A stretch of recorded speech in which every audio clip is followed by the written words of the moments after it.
What's up? This is a solo cast tonight. I'm sure that the video quality of this is going to be horrendous because I'm filming with an iPad. But I've got a little smoothie here.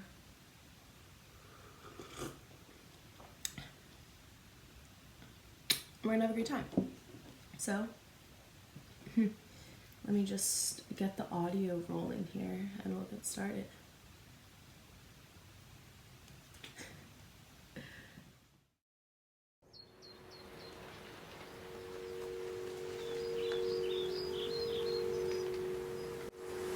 Welcome back, everyone, to This Human Thing. I believe this is episode 12, and I'm coming at you guys with another solo podcast. It's just me, it's just Kat. I feel like the last time I did this, it was pretty emo, which is fine, but this time around, I'm actually going to be answering your questions. So today on Instagram, I sent out a poll and asked, hey, any questions for the podcast, any topics you guys want me to cover. I got a few responses, so I got my handy dandy phone here with hopefully some questions if it'll load. And then I also reached out to my dear friends from college, and they gave me some things as well. So before we get started, a little intro. This podcast is just about the human experience. You're having one, I'm having one. No one is immune to being human. Unless we die, I guess. I don't know what happens then. No one has seemed to gotten a clear answer on that, so I guess until then, we're all chilling, exploring life. Whether that be beautiful or traumatic, that's what we're all doing here. I'm drinking a smoothie throughout this. I didn't get any water, so my mouth might get dry, but that's fine. I don't have a straw for my smoothie, so I keep smacking myself in the face with the smoothie whenever I try to take a sip, because it is a thick boy. If you guys want to know what's in the smoothie, I'll tell you right now. We've got blueberries, banana, almond milk, peanut butter, cinnamon, some vitamins. We got chia seeds. We got some fresh turmeric and ginger. I forgot to put a little black pepper in there. You're supposed to do that to activate that turmeric, but I forgot. I disappoint myself. It's fine, and I think that's all I put in there. All right, so let's get into it. Question number 1. Taylor asked, how am I your fave? Well, first of all, before I get into that, I should probably text her because she's at work and she's going to be home and she's going to be like, why are you talking to yourself? So let me just tell her, hey, I'm recording a podcast, RN. So if you're wondering why I'm talking to myself, that's why. Also, don't worry about making noise. Love you.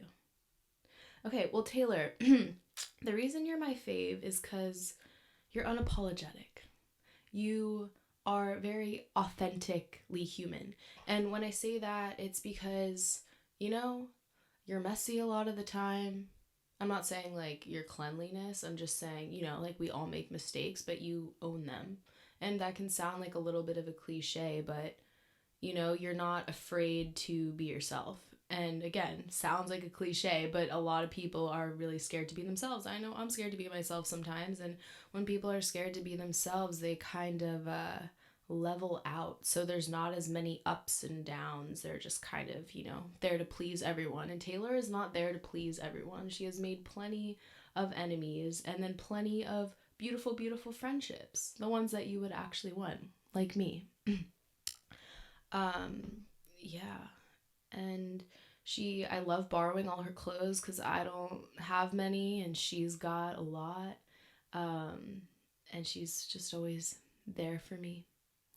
and she's gone through a lot of hard shit, and she's just so strong. And I mean all these things with like the most depth and sincerity. She loves really hard. She's just passionate. She's just a passionate person. And so she can seem really intense sometimes and really dramatic. And I love that shit because it's just like so animated. It's just so alive. Anyway, that's why Taylor's my fave. Tommy asked. Tommy's maybe my number one fan on here. We get a lot of good feedback from Tommy. Shout out Tommy, my only Patreon subscriber. So if you guys want to hop on the Patreon train, it's literally just if you want to give me money because I'm poor. But I do not expect it. I just made it just in case. Okay. What is the biggest lesson that life is teaching you in 2020? Loved the last ep. Thank you, Tommy. The biggest lesson. There's been hella lessons. I feel like every day is a new lesson, but I work at a yoga studio, and we had to make these little flyers, or we didn't actually make them, but we had to send in answers to questions for them so that they could put up in the studio. So it's like a picture of us and then a couple questions about like, like what led you to yoga, and like what's your class like what's your philosophy. And one of the questions was, what was your biggest lesson of 2020, or what is, or about quarantine or whatever. So I don't actually remember. I don't remember what I responded to that, but I think it was something about slowing down and really learning to slow down, and slow down so much that you're just completely here in the present moment. And that doesn't mean that you're throwing the future away. It doesn't mean that you're like becoming stupid and oblivious to past and future events, but it just means that if you're really being smart about it, you'll know that by living with your mind in the future, or living in your mind in your past, is, and doing so obsessively, is only causing you to suffer. Many may say that that is why we suffer, is our inability to be present.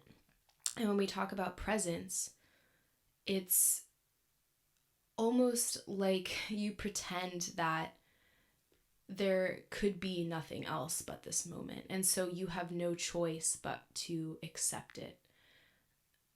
And so say that you break your leg and that shit hurts. But if you had always lived with the pain that is a broken leg, it would become the new normal and you would accept it. Like, you were born, your leg is broken, it never heals. This isn't the best analogy, but sometimes things will make sense for people, sometimes not.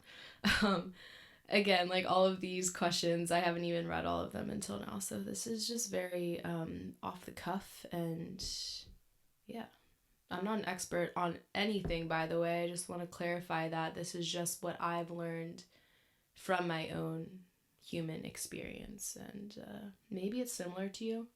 Maybe it's absolutely not. But regardless, here we are.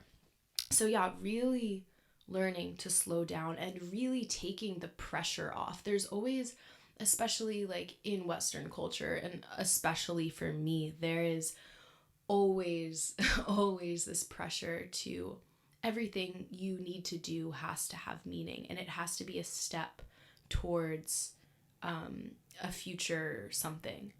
And something that I was learning during quarantine is, literally nothing is promised. The world could explode tomorrow. We don't know. We don't know why we got here. We don't know why things are the way they are. We don't know why there's a planet and why we're in bodies, and like how the whole reality is the way it is. Why we're not just like these ethereal energies floating around, or why we're not just like this giant sphere floating in nothingness, which is kind of like what the planet is. But anyway, yeah, we don't know anything. And so we don't know what tomorrow may be. We don't even know if our minds are just being fed into some tube like the Matrix. We don't even know if this is real. It seems pretty real, but reality is subjective. So when I keep pausing, it's because I'm trying to take a sip of my smoothie, but it's so thick that like I can't even drink it. Okay. Yeah, so nothing's promised. And so you really need to live for today.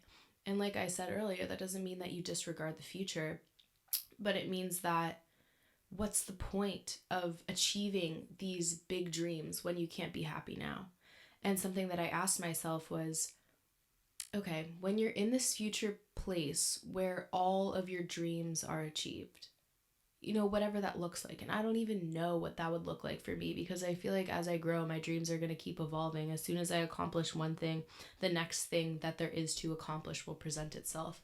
So, at least for me, there's no end point. I don't see my end point as having the house and the hot husband and the dog and the kids and a fulfilling career and all that, because there's always going to be something new to do.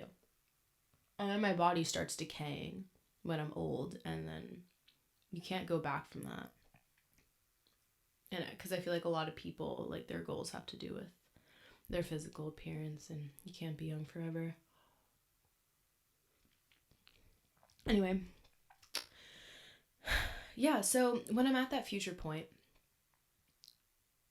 what do I want? What does that look like? And I realize that it doesn't look like a certain thing.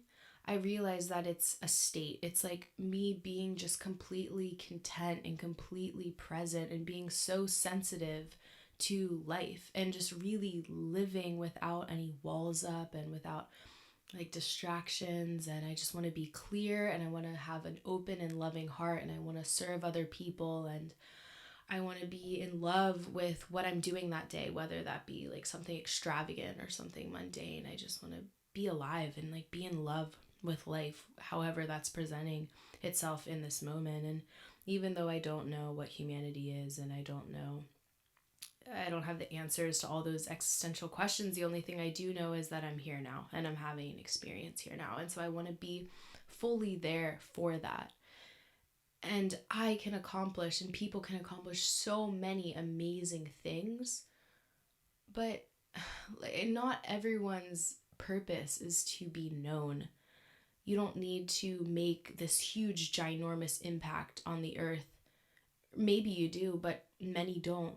But many, what they can do is those tiny little impacts in the day to day. And when you look back on your life, or if you're looking at your life as labels, like I look like this, and these are my friends, and this is my job, and blah, blah, blah, blah, blah. Maybe those all sound perfect. Maybe you are perfect on paper, but maybe your day-to-day experience is just agonizing and you're just suffering so hard. And for me, I would much rather have a beautiful life than my life to sound good on paper. And that's something that I'm constantly struggling with, because we seek the approval of others, and we form ideas that I will only be accepted if X, Y, and Z. And many of these are very subconscious. A lot of people walk around and they're like, I don't give a flip about what people think of me.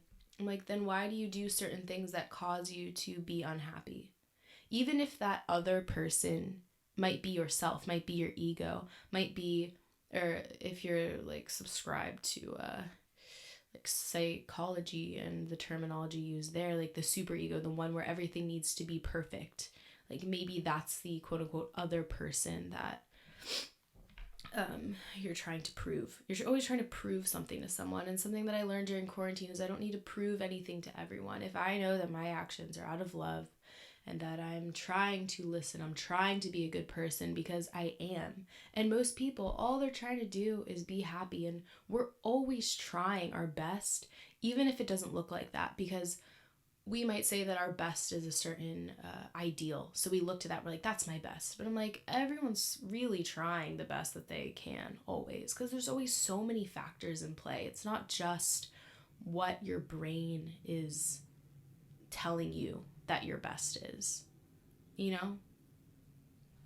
Does that make sense?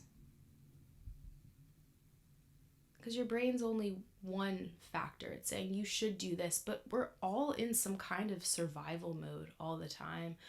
Like maybe there's a day where we're feeling really lethargic and our brain is like, you have all these things to do, blah blah blah, like kind of like me today. Like I have a day off from work and I have this like list of things that I wanted to do for productivity, and I did some of them but not all of them. And of course that voice is like, oh, why are you watching Avatar? Like, go do something. Anyway, maybe the best thing to do was to watch Avatar and lay on the couch. And even though I wasn't doing that all day, it was like an hour or two. Like, that's maybe better for me than to go do all the things. And that's kind of leading into another question that I got, I think, is this principle of faith. And looking back on your life and realizing, or maybe accepting, or this is just my personal view. People will have different views, but your beliefs create your reality, and I'm choosing to believe this way because it makes the most sense to me, and I would feel a little crazy otherwise. Is that your beliefs create your reality, and so I believe to choose that everything does happen for a reason. And if I'm feeling super tired and I don't want to do something, sorry, I keep burping. I try to look at that as consciously as I can, but sometimes I'm just not going to do something productive that day. And if I like release and relax into the flow of life and stop resisting things, maybe in a day or a couple days or maybe even a couple hours later, I will do that thing because that was the appropriate time to do so. And I believe that all the events of our past are all unfolding perfectly, even if we can't see it at the time, because everything in your past has led you up to this point, and you really could not conceive of it being any other way. And there's that concept, the butterfly effect, where if you, I think this is correct, like when you go back in time and you alter a little thing, it could maybe just that tiny little altercation could lead to Earth being completely different now. Like say you go back 50 years and you step on a bug and then you leave, and somehow that chain of events led to alien invasion right now.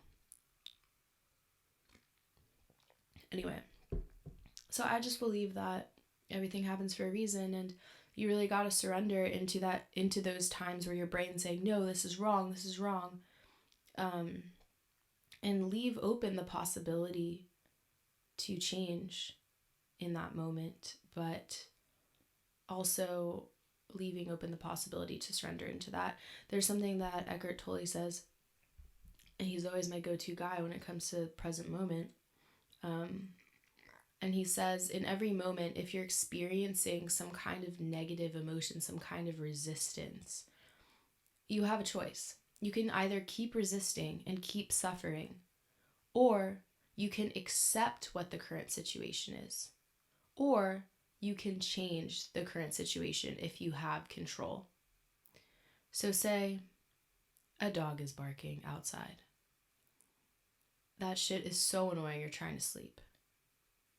You can keep being angry and keep being tense and keep resisting it, or you can accept it, surrender into it. This is just what is happening.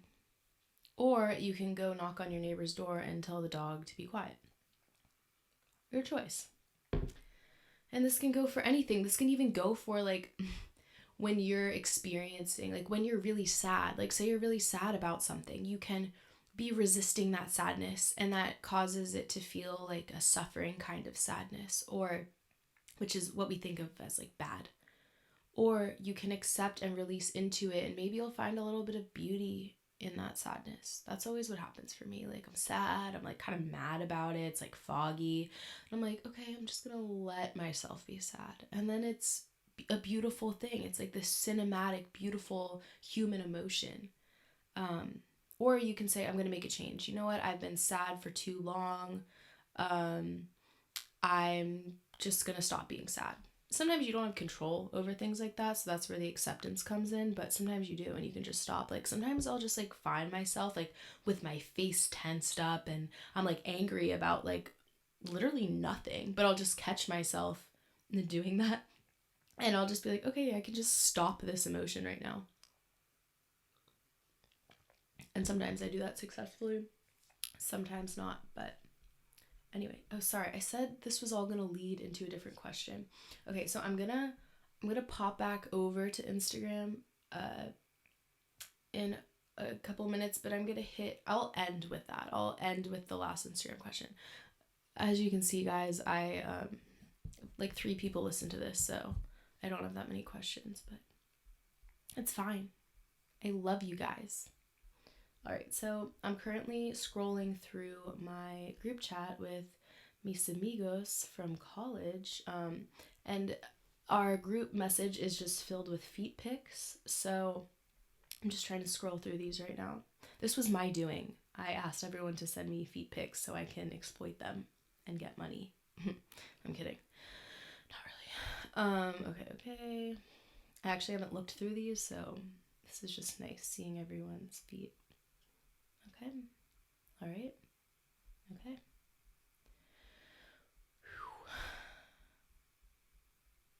All right. Oh no, I just skipped past it. I'm sorry. Bear with me. Okay. I'm almost at the questions. I went too far. Oh no. Okay. Wait, here they are. So I said, good morning, my beautiful friends. I'm recording a Q&A today for the podcast. You should all ask a question. And there was, Teddy. So my old roommate, Teddy, he asked me, what does faith mean to you? See, I knew that was in there somewhere. Because what I was talking about before with believing that everything happens to a reason, that's related to faith for me. So faith and surrender and devotion. I was actually journaling about these today. Those 3 things, whatever you want to call them, are just the most important things in my life. Like, those are the things I can always return to, and whatever I'm going through, like, that lights me back up inside. So what faith to me is faith in the unfolding of life. Faith is knowing that you don't have any of the answers, like literally none. Like, we have no idea what life is. We have, these big existential questions, like, we just don't know.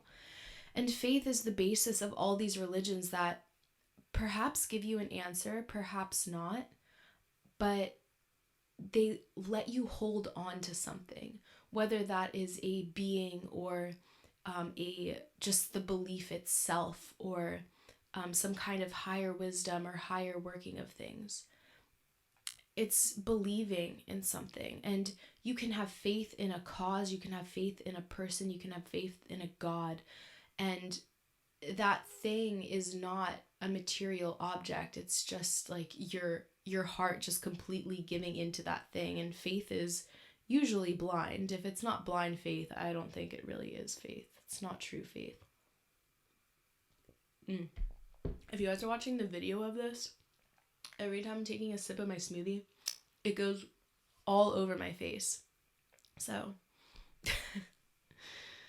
if you guys want to watch this on YouTube, I've been really bad about editing the YouTube videos, but again, it doesn't really matter because no one's really listening to this. But I will at some point. I'm just being lazy. Okay. Yes, but whenever shit is hitting the fan, whenever life is not my cup of tea, stuff is bad, maybe objectively, or maybe I'm just like suffering my own mind. Maybe I'm having relational issues. Maybe I'm having personal issues. I don't know. But faith always gets me through. Faith is just knowing that everything's actually okay and everything's going to be okay. And, at the end of the day, I don't really know if everything's going to be okay, but I just believe that it will be. Because in the present moment, everything is always okay. Even if you lose your job, or you lose your partner, or you're suffering some kind of injury, or you're feeling lost in life, or the government's corrupt, or there's a pandemic, or life is not fair, like whatever it is, deep within you, you're okay. There's this place inside you that can never be hurt. It's like this thing that's eternal, and I have no scientific basis for this, but maybe it's just consciousness itself. This is something that I spoke with Eliza about in our episode. There's this part of you, or maybe it is what you are, that's always okay, and life is swirling around you, but you're sitting there in the eye of the storm and you're good. Even if your brain tells you, I'm not good, and your body is like, no, SOS, and everything's falling apart in your external world, like deep inside you're okay. And that place is still, and that place is loving, and for me, I feel that place in my heart. And I used to be super closed off, emotionally, creatively to some extent, not as authentic in like my personality and everything. And as I began to break down those walls, literally, like, it felt like I was like cracking open this like shell around my heart, and now I'm just like, ah. And not all the time, like obviously I still have miles to go, but it's just so nice to be able to like feel into that space. And when stuff is bad, like right now I'm not getting enough hours at work, and I'm like, well, this sucks because I need to pay my rent. But just like returning to that place of like, it'll be okay. Like, it is okay on like a personal level, like that little space I was talking about, but it also is okay in the material world. Like right now, nothing is attacking me. I'm sitting in my room. If something happens and I have to like move back to the East Coast because I have no money, or I have to be homeless for a while or something, like these extreme cases, which probably aren't actually going to happen, like even if that were the case, like I would still be okay. And this is something that I heard someone talk about one time, is they're like, living in America, living in a first world country, like the worst that's going to happen to you, like in your financial situation, is you're going to be homeless. And if you're homeless, like you still will have shelter if you want to seek it out. You still will have food if you want to seek it out. There's systems in place that will not let you die. Whereas if you're in a place that doesn't have as many resources, you know, you are subject to nature a little bit more, where starvation and death via, I don't know, the terrain are a lot more inevitable.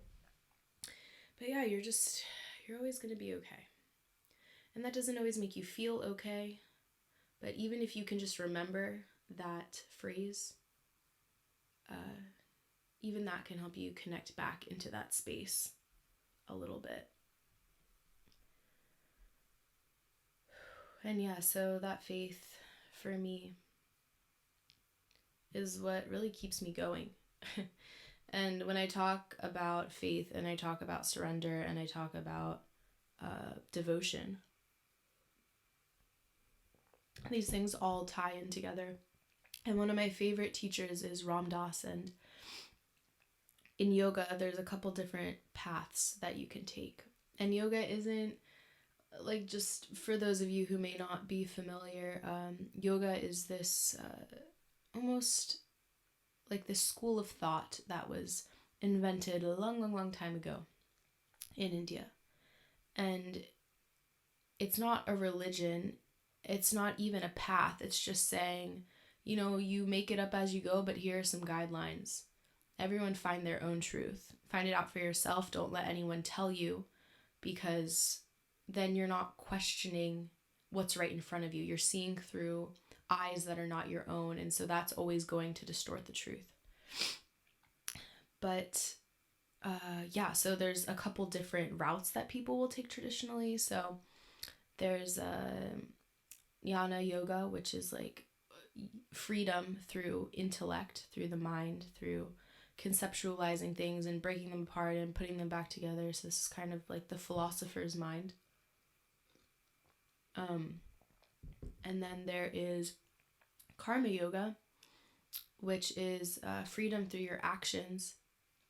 So you are like through refining the things that you do, you are coming closer to freedom, because you're releasing bad habits and you're releasing ineffective communication. Like you're pretty much just refining your relationship to all things through your actions, through your karma. And then there is Kriya yoga, and this goes by another name, Raja yoga, which means like king yoga, and this is like energy. So this is like where people get into all the kundalini and the people levitating and sitting in caves and like,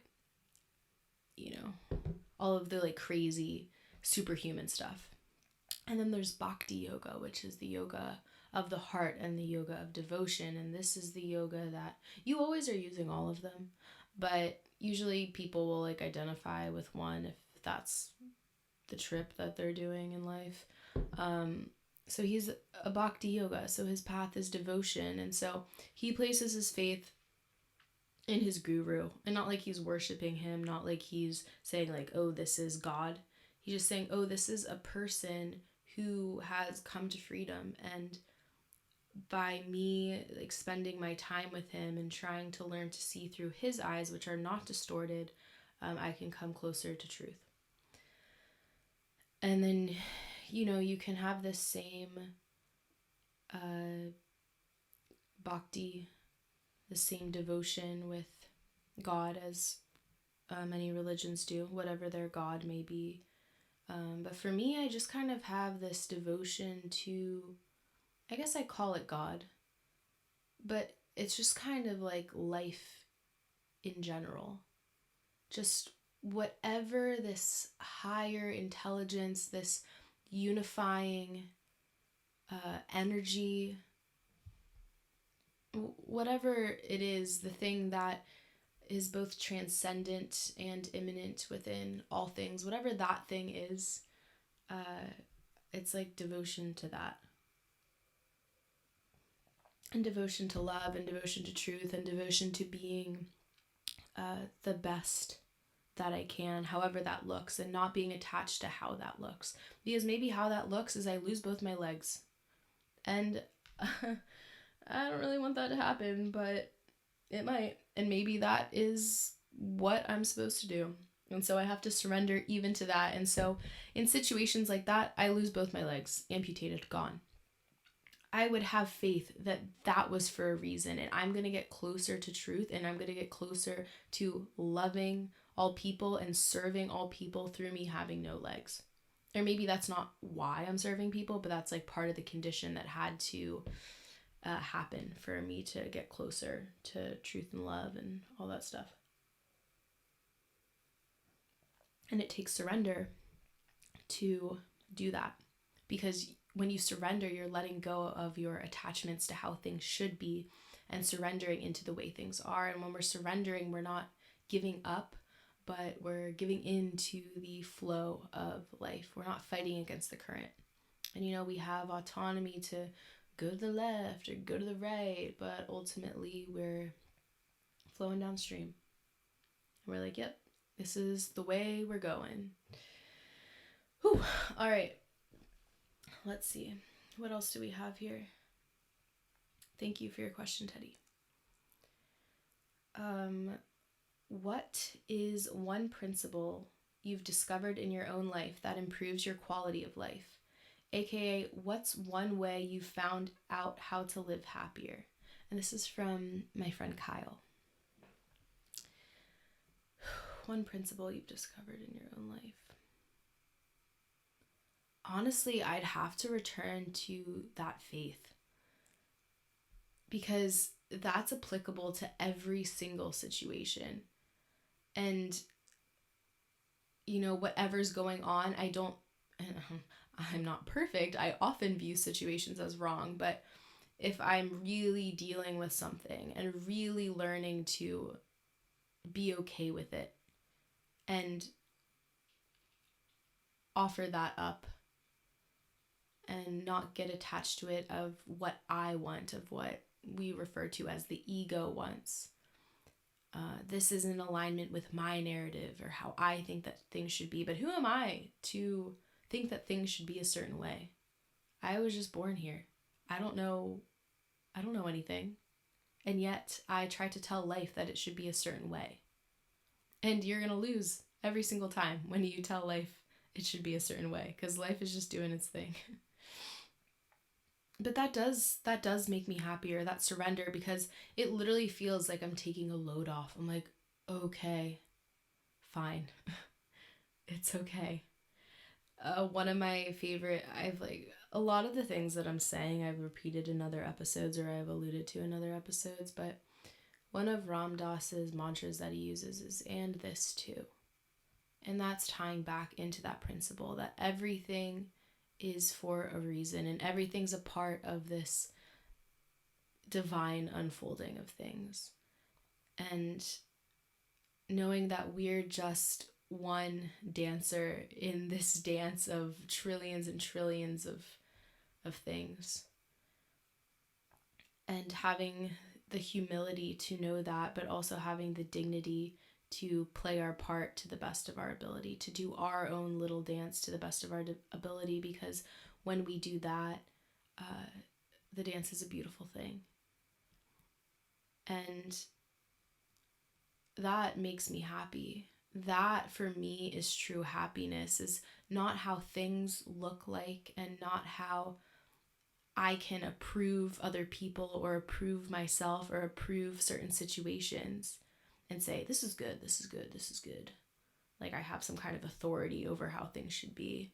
I find happiness by releasing into the way that things are. And that takes surrender, and that takes faith, and that takes humility. And I am not perfect at it.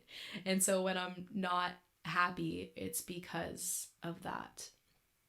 But I have found this kind of happiness that I can really say with certainty that I am always happy. And it may not look like it on the outside, because there's happiness as an emotion, which is kind of more like excitement, or like feeling really energetic and like excited and just like content and like nice.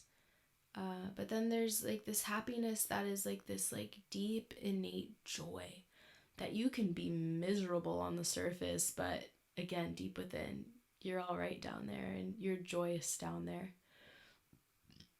Sorry, I keep burping, guys. I have really bad manners.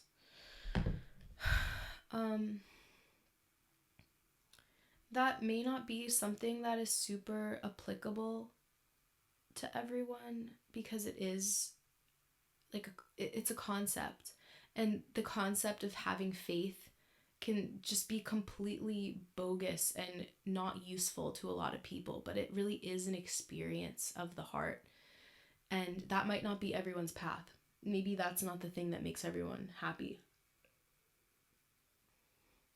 but that's what makes me happy. And other things that make me happy are just like being sensitive to the details of day to day. Because when you're not running around with all your ideas of how things should be and judging everything, because we go around all day subconsciously or consciously labeling, this is good, this is bad, this is fine, this is like we don't shut up. And if we just shut up and just look at the way things are without saying that they're good or saying that they're bad, and again, this is a practice, this isn't like a switch you can just flip. But as we learn to do that more and more, we surrender into the way things are. And I think the principle to be happy is that surrendering into the way things are, being in the present moment, not judging, not resisting. Because as I said before, life's gonna win every time, and to be happy is to just enjoy a human life without placing all these conditions on our happiness. I'll only be happy if fill in the blank.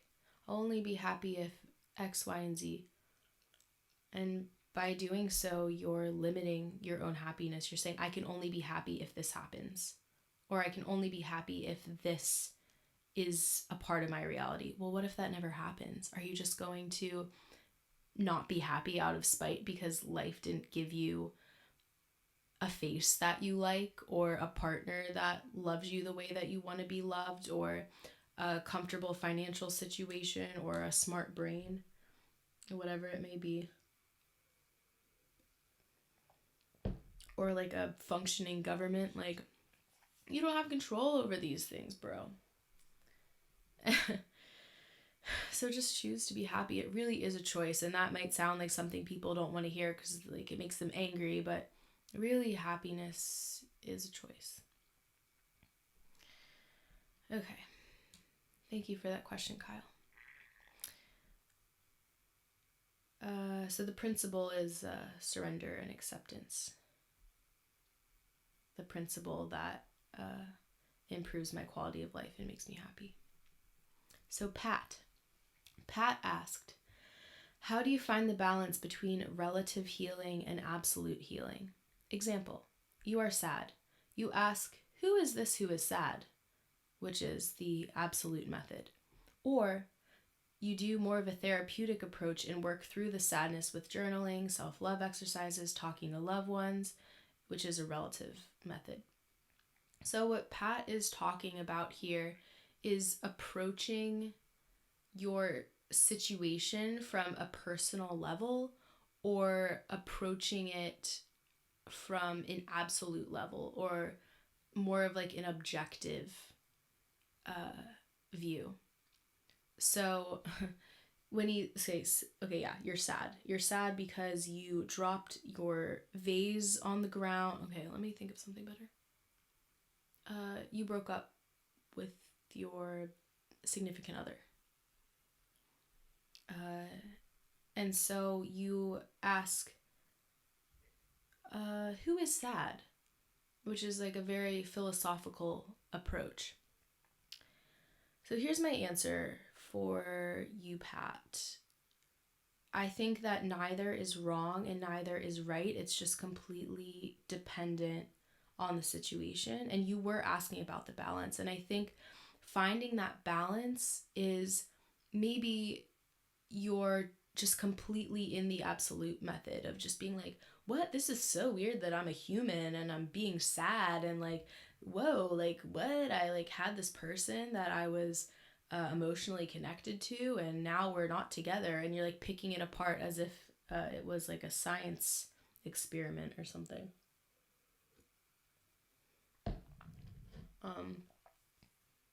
And maybe that's helpful for you.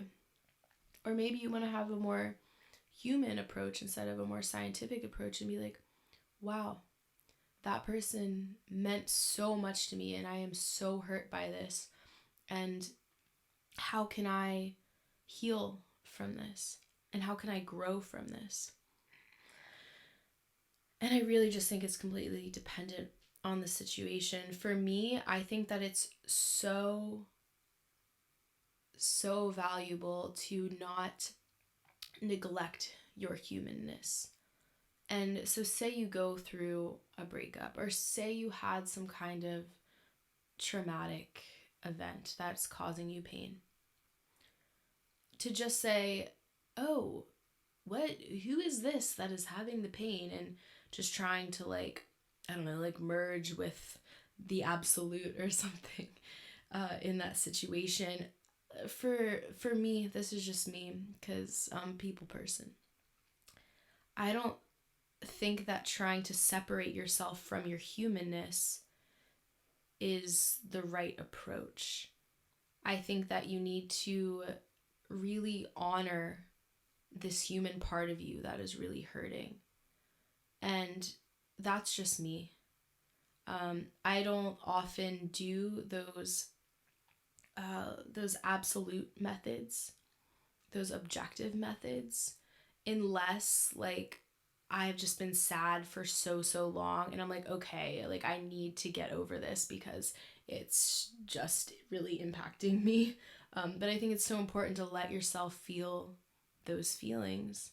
And again, it's just being conscious enough and being sensitive to enough to know what you need in that moment. So it's probably like a little mix of both, but the worst thing that you can do when it comes to balance or it comes to healing is to have an idea of what healing should look like, or have an idea of, oh, I need to do these things to heal, when really healing is a very personal thing, and it's not something to belittle, and it's not something to like belittle down into like a science experiment or something, when yes, the human experience is very, very curious and it's the biggest mystery ever, but it's also at the same time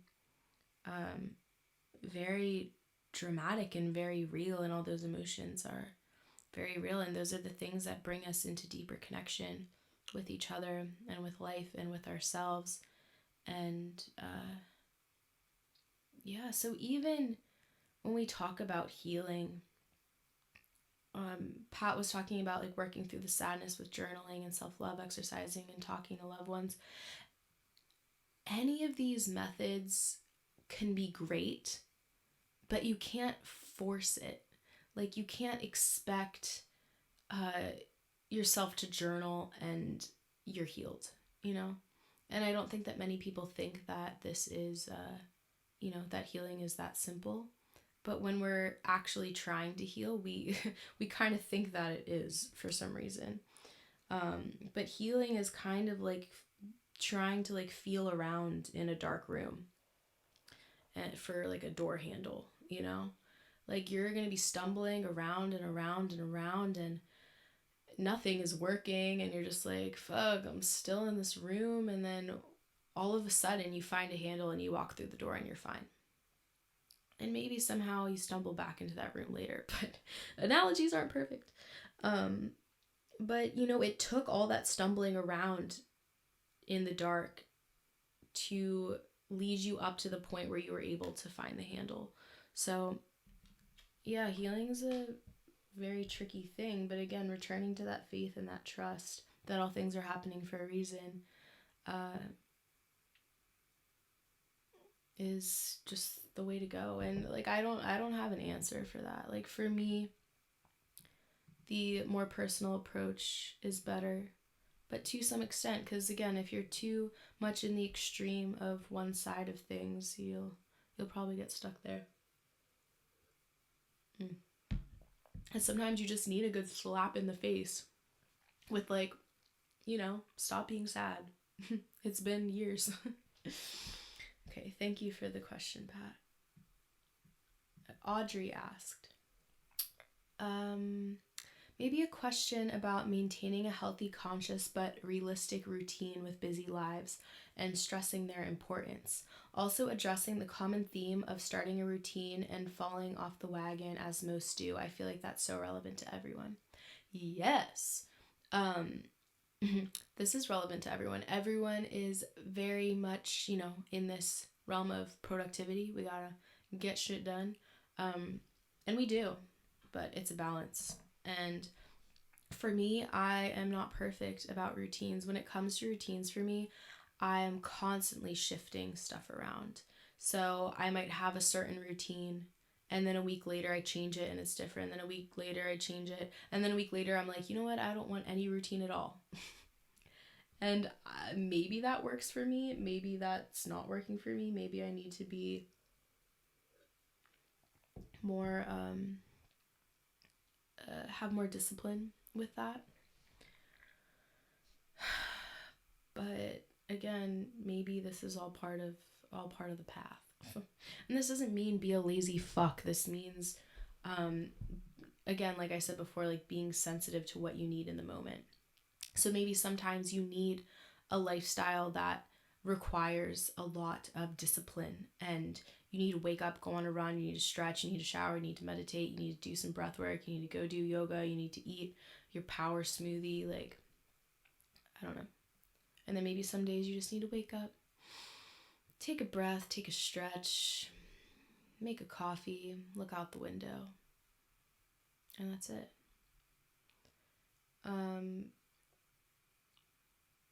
Yeah, so falling off the wagon. I think falling off the wagon is a part of the process of these routines.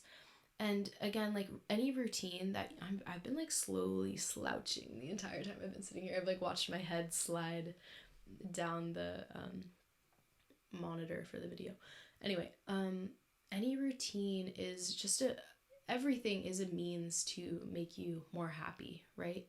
So maybe you create this idea that running every day is going to make you happy, but maybe you actually hate running. Or maybe running is something that you need to do to like push through because of like a discipline issue that you have, you know? I think it is so important. It's hard because I can't, my answers are probably so frustrating because I'm saying like, well, it's this, but it's also this. Like, I'm not giving a straight answer, and that's because there is no straight answer. Any question you may have, it's completely dependent on you as an individual, and it's completely dependent on your current situation. So there is no one size fits all for anyone. Again, it's being just sensitive to the moment and listening to your intuition in that moment. And even if you are unsure of if what you're doing is right or wrong, just like trying to like trust into that, and you're gonna find out along the way whether it's helpful or harmful. So like maybe you're just eating bread for a while and then you're like, ooh, my digestion's really bad. And then you cut out bread from your diet and you're like, ooh, my digestion's very good. Bam, there you go. You just don't eat bread. But it took, some experimentation to see what works for you. And that's what all these routines are about, are just finding what works for you. And maybe something's working for you one month that's not working for you the next month. Like you don't know until you start to really watch yourself and watch how you're moving throughout life. Like, at least for me, like, I know that I need to be exercising to feel my best. And this doesn't mean anything crazy. I just need to be active. Like, I need to be moving my body. And I know that I need to be eating not that many processed foods. Like, I need to be eating clean, and I need to not be eating too much. And I need to not drink too much coffee. And I need to be meditating, and I need to be journaling. And see, these are just some basic things for me. And because I found out through trial and error what works for me, the things that I really need in my life, I make those a priority. And they're things that I want to do, not things that I have to do. And that doesn't mean that I am beating myself up if I forget to meditate one day, because life happens. But that's fine. It's just, again, something that I want to do. Most people, it's not like they don't want to eat, but sometimes they forget to eat breakfast, it just happens. And so it almost like becomes part of your survival. Like some people, there's like, no, I just have to go on my morning run, And for me, like, I just kind of have to do those things that I just listed, or my quality of life just isn't going to be as good. Like, my body and mind just need those things. But yeah, but as Audrey was saying about falling off the wagon, like, for me, I hadn't been in nature that much the past month, and I just really needed to be in nature, and I needed my meditations to be longer, and I needed more space. I needed to delete social media off my phone. Like, there were certain things that I just needed to do, and they were calling to me, and I was like, okay, you're right, I have not been doing these things. Like, I need to get back on the wagon. And I did it because I wanted to, and now in the future I'm less likely to fall off the wagon, because I remember how bad it felt to be off the wagon. And at first it's kind of fun because you're like, ha, ha, ha, I don't need to do these things. I'm better than that. Like, I can do whatever I want. And sometimes that's fun, you know? Like, sometimes you're on vacation and you don't want to be doing your routines, but, uh, there are always things to come back to, always things to refine. And it's just to help you be more efficient in your life and be more effective in the things that you're doing. It's like, keeping your engine running smoothly. And for each person, their engine needs a little something different. My engine needs some yoga and some running and some lifting and some stretching and some whatever, like good conversations, good company, some nature, some all the things I was saying before. But another person, they might need some like some dance and some like singing or like painting. And everyone needs like different doses of all these things. So it's all about you finding your recipe. And it's a lifelong journey. It's not something to get right now. So you can, again, take the pressure off with that. And that's what's going to create, as Audrey said, a healthy, conscious, realistic routine. You're not going to do the same thing every single day. It's going to be constantly changing. But for something to be stagnant is, there's no growth in that. We're all evolving. Evolution's still happening right here in our bodies.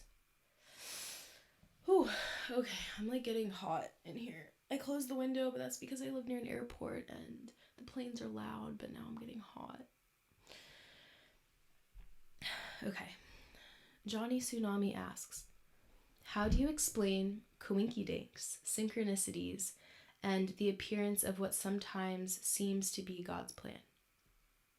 It's interesting how all of the answers that I'm giving are kind of tying back into the same thing. Okay, so often, or sometimes in life, we will notice, oh, wow, like what a coincidence. Like, I was just thinking about you and you called me. Or, oh, that's interesting. I keep seeing this number everywhere. Or, like this happened to me. When quarantine started, I had like just gotten a job and I really needed to be working or else like I wasn't gonna be able to pay rent. And then this woman that I didn't even know just paid my rent. Like things like that where it just like seems to be God's plan. Things just seem to be falling together perfectly. And I think that those are just confirmation that you're on the right path. And again, it's what you choose to believe. So you can just see things as like, oh, that's funny. Or you can be like, wow, like this is a pointer, like showing me something. And I like life to be as magical as possible because that just makes it a lot more fun. And so when I notice coincidences and I notice synchronicities, I like to think that it is like God's hands at work and God's plan and like life revealing some of the mystery to you. And so I can't really explain it. I just see it as confirmation that you're on the right path. And the reason that you're even going to notice these things in the first place is because you're being sensitive. And if you're someone who has blinders on all the time, you're going to either just disregard these synchronicities or you're not even going to notice them. But as you become more present and as you become more sensitive and as you become more open, you become more open not only to receive these things, but to notice them. And sometimes it's more of a mindset change, really. Like as you become more open, maybe life isn't necessarily changing, but your perspective has changed. So you're more accepting and you're more grateful and you really appreciate all the little things that are happening and you're like in awe. You have this wonder and this curiosity about life. And you maybe begin to see that everything is God's plan, that maybe there is no difference between a synchronicity and a coincidence and things happening for a reason, that it all is. But we have like our material lives to live, and so a lot of that often gets lost. If you look out at nature and you see If you were to watch one of those time lapses of a flower growing, you would see every single moment as absolutely necessary and absolutely perfect and all part of the plan.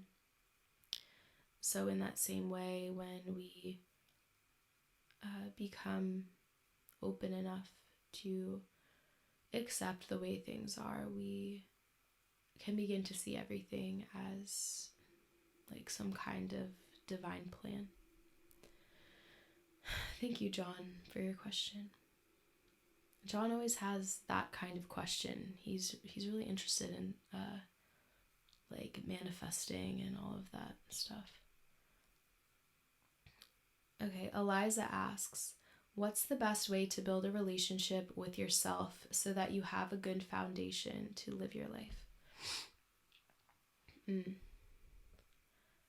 I think that the foundation for your life has to be a good relationship with yourself, because we are experiencing life through a body, and often it places so much distraction and so many layers of illusion in front of the lives we're trying to live when we don't have a good relationship with our bodies or our mind or with our life circumstances.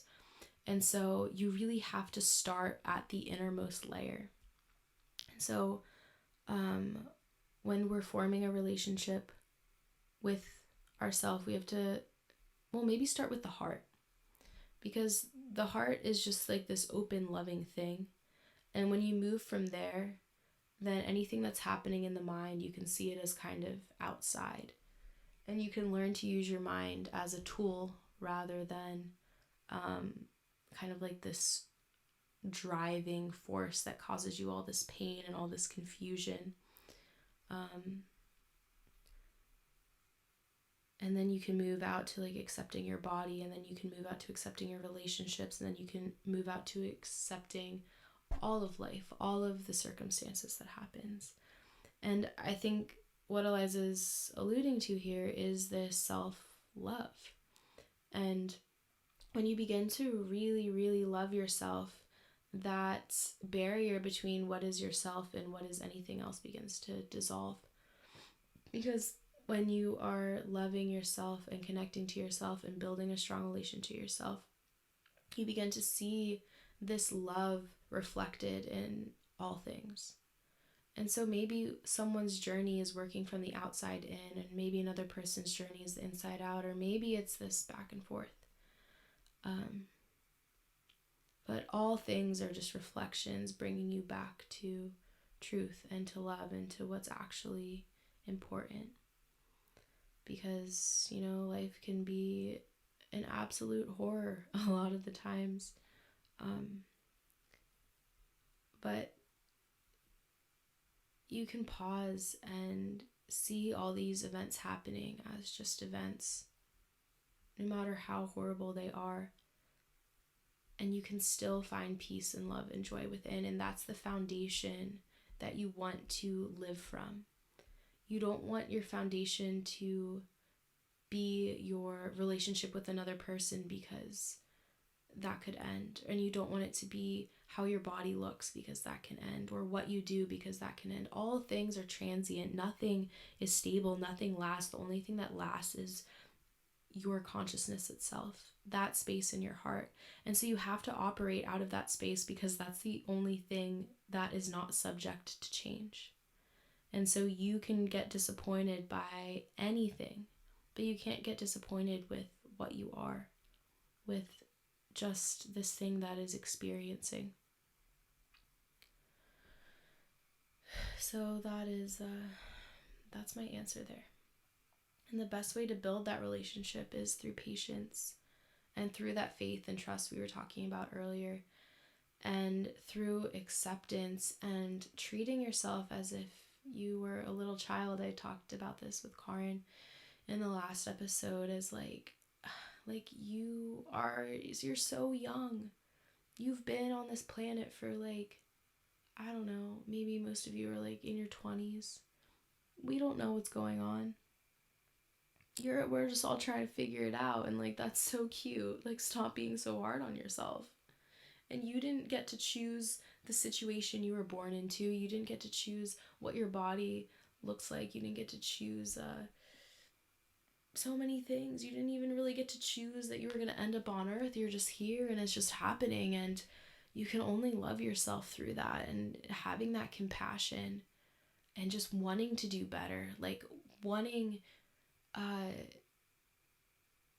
like goodness and happiness for all things, and knowing that all things deserve to be happy and to be free.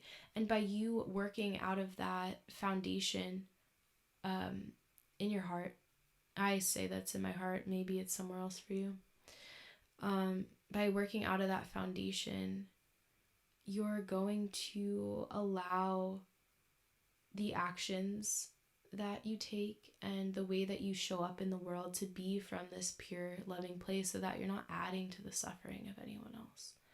And even if you are, that which you're adding is bringing them back home to themselves in some way. So that's part of their path as well. But nothing you're doing is out of malice. Nothing you're doing is out of ill intent. Yeah. And that just ties back into like always knowing that you're safe no matter what's happening. It's that foundation.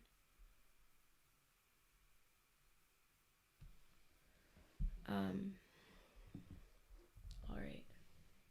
We got a few more questions here, and then I'm going to wrap it up. We've been going at this for about an hour.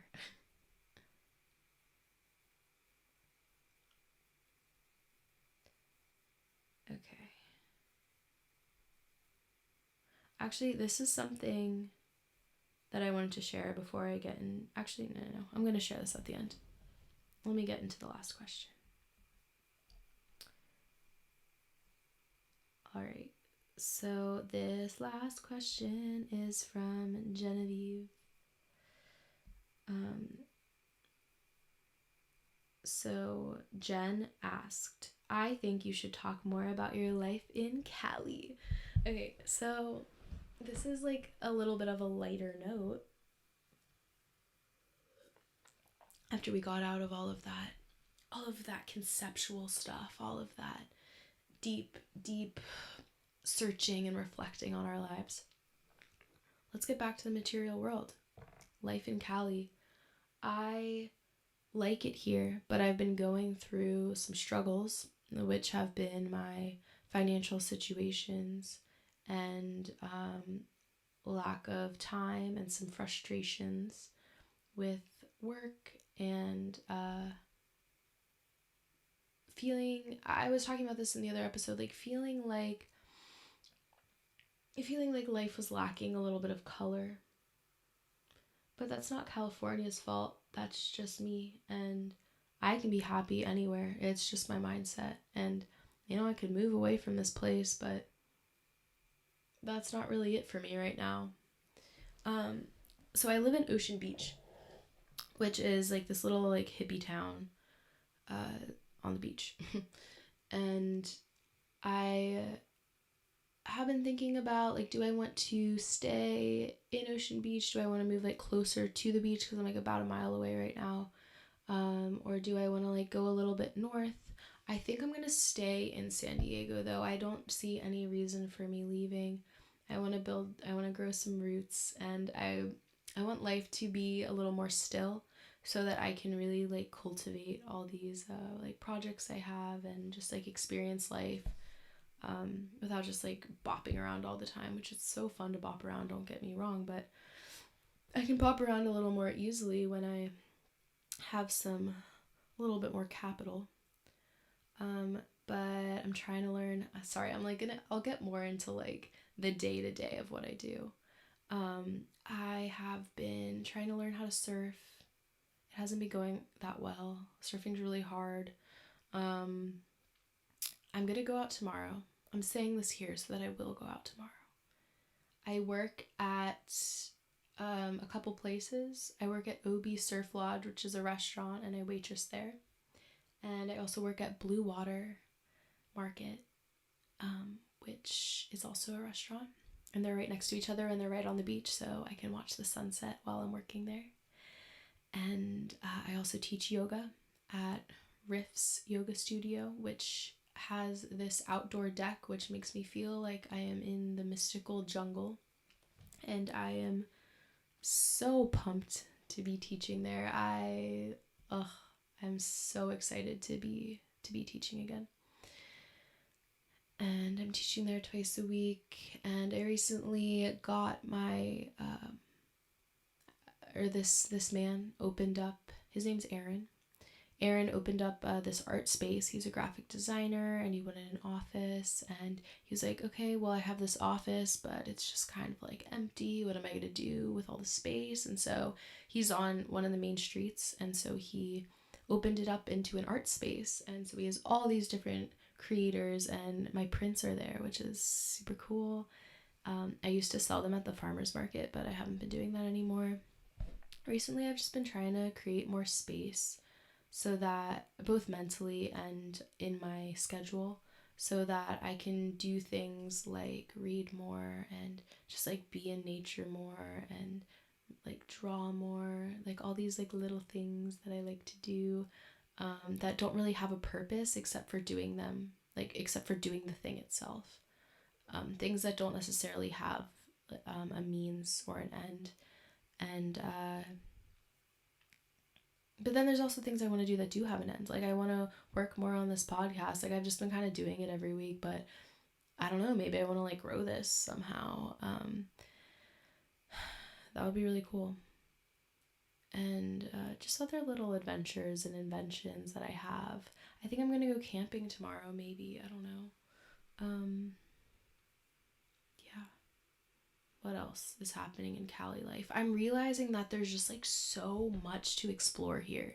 Like there's just so much. Like California is huge, man. It's a big state. It takes up the whole coast, and I have just kind of like been in my little town in Ocean Beach, and I don't even leave my town that much because like I don't have any reason to. Everything's just here, and it's a dope town, but like I can drive 20 minutes north and I'm just in like a really cool other place. Like just like the ocean here is, I just don't think I could ever, I mean, I'm saying this now, watch me be like landlocked in Kansas or some shit, but like the ocean is just like so powerful for me. Like whatever energy the ocean has, I just need to be near it. And I could just be like being angry and like not having a great day, and then I just go plop into the water and I feel great. What else? I feel like this is hard to like talk about my life in Cali because like I'm in it, so I don't know what to speak about. There's a lot of cats that live on my street, like little stray cats. Ocean Beach itself is like kind of dirty in some parts. Like you smell pee a lot, which is fine. Love that. I just like I want to like get out more. I want to do more things, and that's why so like during quarantine I was like a little hermit. And it's funny, if you like look into tarot cards, there's like a story of like the cycle of how every human is like cycling throughout their life, and one of the stages is the hermit, and that was definitely my stage at the time. And then I don't remember how the story goes, but it's really interesting. That would be a fun podcast episode to do one time. But yeah, I don't know what stage I'm in right now, but I was definitely in a hermit stage. And then I was in kind of like this like super like majestic, like energizing stage, like super social stage, like doing lots of things. And I'm slowly coming out of a more like hard stage where I'm like grinding and stuff is hard and I'm sad and all of that. And I don't know what the next stage is going to be. But in this stage that I'm emerging into right now, it feels like a stage of like just like a nice balance between having alone time and trying to connect and listen to the universe. And also like maintaining social stuff, and just like a balanced stage. That's what I feel like I'm entering into. But nature, dude, I just like want to be out in nature so much more. And like I have kayaks in my freaking garage that my landlord left me, and I still haven't taken them out. And I want to be surfing more, and I want to go on more hikes, and I want to like go camping, and I want to just there's just so many things to do. And I guess I just gotta get out there and do them, and they're just gonna all happen in due time. But like I'm really excited to go do all these outdoor activities. I guess like another good question is like, how have I acclimated to being here? Pretty well. I mean, it is scary going to a new place, but everything always works out, even if you have to get a shitty job. And like you make friends. Like I've made such dope friends here. See, I was speaking pretty well throughout the whole episode, and now that we got to this question, I'm umming and I'm pausing, and that's just because I don't know what to say. But I feel like that was a pretty good update. Yeah. Yeah. Okay, so I'm going to close. Guys, thank you so much for sending in your questions. If anyone else wants to send in some questions, I'll do another Q&A soon, because I honestly don't have time or know enough people to be interviewing someone every single week. So I'm doing some solo ones, and I'll do some more guided meditations, stuff like that. So let me end off with this. I've said this before, but for someone who has a podcast, I don't listen to a lot of podcasts, but I was listening to one with Duncan Trussell and Russell Brand, and Russell Brand said this really cool thing, and I wanted to share for all of you like little philosophy nuts out there, and like even anyone who's just kind of like interested in like what this human thing is. And it was talking about good and evil, about how like is there like this like good God, and then is there like the devil or whatever, which again are just kind of like concepts and ways for us to understand life a little bit more, in my view. And he said this. He said, if we're not good, then God isn't good, because God is all things. We must manifest goodness and glory into the world, or it won't exist. And this was all based off of this William Blake engraving that he, like somehow that art piece was talking about this concept. That's why we need to become good, because God is ambivalent and God is all things. And we're not going to get a little badge or a pat on the back for anyone for being good, because like this thing is maybe this doesn't even make sense. I just thought it was really cool because it was talking about how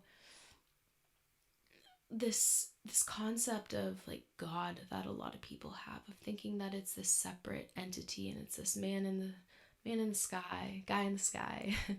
But when we talk about God as like the oneness, like God is literally everything, and he's also like this like transcendent consciousness, and he's also all the energy that is permeating all of existence, and he's just like every single thing. And it's not a person, we can even call it a he, it's just whatever is. To like use a biblical reference, God says, I just am. And I'm not a person, I'm not a specific object, I'm not a specific quality of life, I just am. I am all things. I am omnipresent, omnipotent, all of those omni words. And so we begin to break down what that is. And maybe God isn't a word that works for you. Maybe you just want to use like the universe, which the universe is everything that exists. Or maybe you want to use love or whatever it may be. But that was really interesting in the whole good and evil thing, is there's not a good and a bad energy or things at play that are like dictating things. It's if humanity wants to be good, then we create God as a good thing. And if humanity wants to be bad, then we create God as a bad thing. Because you can't place a quality on God. It's not this or that. It's just what is. So if we're, yeah. Yeah. If we're not good, then God isn't good. We manifest goodness and glory into the world, or goodness won't exist. So, I don't know, maybe that's a little bit of a motivation for you to want to be a good person. You know? You are probably a good person. Just don't do mean things, because it's always going to come back and bite you in the ass. As you become more sensitive, like there's things that I just won't do. Like, I just won't lie. I just won't like cheat anyone in any way. I'm never doing any sneaky shit, because I just feel like I don't have a choice. I would like literally be hurting myself by doing those things. Not that like someone, like I lie to someone and then like a car hits me, you know, like not that kind of like what comes around goes around, but more like I wouldn't want to do that to myself, because like that's just creating more disparity in my life and creating more illusion. And I just want to be authentic, and I want people to connect. And any way that we're lying or cheating or trying to be dishonest is creating greater disparity between things. So on that note, I'm like beginning to sweat. I need to take off this sweatshirt. I'm wearing the best sweatshirt that ever exists. It's Karen's sweatshirt, and I borrowed it a few weeks ago, and I still haven't given it back, but I will. But it's so nice. Anyway, okay, I'm gonna close here. You guys, if you've even made it this far, it's been an hour and 21 minutes and 10 seconds, according to the video, which is a little longer, so it hasn't been that long. But thanks so much for listening. If you've made it this far, yeah, I guess that's all I have to say. I am just really grateful that if you're listening to this, you like probably care about this stuff. You know, you care about being a good person, and you care about creating more love within our world. And like, damn, dude, that's so awesome. So, thank you. Let me close out with a couple things, which are, you know, you can follow the podcast on Instagram and on Facebook for little updates. I want to be posting more stuff that's not just like, oh, new show, listen. Like, I want to be posting maybe stuff of a little bit more value. I don't know. We'll see. No promises. But yeah, both of those are just at This Human Thing. And if you want a sticker, you can leave a review, or you can just leave a review. But if you do, I'll send you a sticker for the podcast. And yeah, I don't know. I guess that's about it. I used to have like a longer outro, but I guess it doesn't really matter. I just want you guys to remember that don't take anything that I'm saying as like a fact, you know, like take it into consideration. Maybe it works for you, maybe it doesn't, maybe it'll work for you at a different time, but not now. As I went, like, the whole purpose for this podcast is just to like share my perspective and share the perspectives of others, which are all coming from like a very humble, open, and honest place. Like, we're not trying to like lie or distort anything. We're just trying to spread some words in hopes that you can recognize some things about yourself if you are struggling and you are hurting, or maybe you're feeling really inspired to do some stuff, or maybe you're just really curious about your human life. You can come here and hang out. Yeah. All right. I love you guys. Whatever you're doing, keep doing your thing. Peace in, peace out.